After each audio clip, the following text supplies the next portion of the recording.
అదే RTV app వార్తల్ని క్షణాల్లో చదివే అవకాశం ఉంటుంది. ఒక న్యూస్ పేపర్, ఒక టెలివిజన్ ఛానల్ మీ చేతుల్లో ఎప్పుడూ ఉంటాయి. 69,000 అకౌంట్లు రైతుల అకౌంట్లు ఉన్నాయన్నమాట. ఈ రోజు దగ్గర అప్రాక్సిమేట్లీ 300 కోట్ల రూపాయలు ఈ అకౌంట్లో పడిపోయినాయి అన్నమాట. నెలాఖరికి ఇంకో 50,000 రూపాయలు,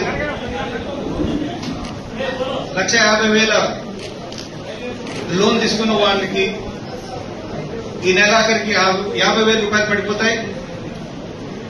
ఎలక్షన్ టైంలో మేము వాగ్దానం చేసిన 2 లక్షల రూపాయలు ఆగస్టు 15 వరకు మొత్తం టోటల్ గా 2 లక్షల రూపాయలు కూడా క్లోజ్ అయిపోతాయి.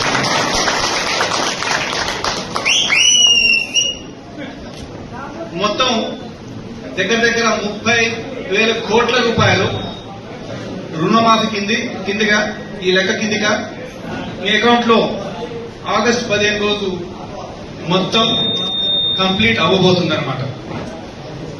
యావత్ భారతదేశంలోనే ఇటువంటి స్కీము ఇప్పటికీ లేదు. మనను చూసి వేరే స్టేట్ల ప్రభుత్వాలు చేపడతారేమో అని నేను అనుకుంటున్నాను. ధైర్యం చేసి రైతుల కొరకి ఈ పథకం తీసిన తెలంగాణ రాష్ట్ర ముఖ్యమంత్రి గారికి, కేంద్రంలో గాంధీ ఫ్యామిలీ వారికి మనం కృతజ్ఞతలు తెలియజేయాలి. ఎలక్షన్ లో వారు వాగ్దానం చేసిన ప్రతి గ్యారంటీని తప్పక నిలబడతామని పదే రేవంత్ రెడ్డి గారు నిన్న మీటింగ్ లో చెప్పారు. ఒక విషయం వచ్చింది నిన్న మీటింగ్ లో, మరి రుణమాఫీ అనేది భూమి, పట్టా ఈ రెండింటికి సంబంధించిన రుణమాఫీ. మరి కొంతమందికి పట్టాలు లేవు, మరి వారికి ఏంటి అనేది ఒక ప్రశ్న వచ్చిందనమాట.